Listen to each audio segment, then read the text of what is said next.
In this question, you have to identify the plant, the flower of which exhibit radial symmetry. Option A, pisum, that is P.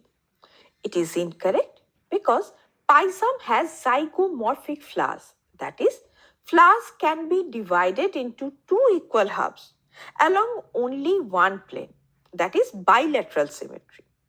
Option B, cassia. It is also incorrect because it also exhibits zygomorphic flowers.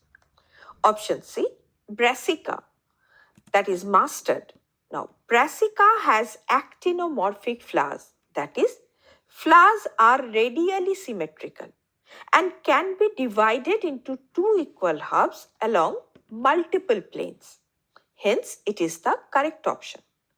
Option D, trifolium, that is clover.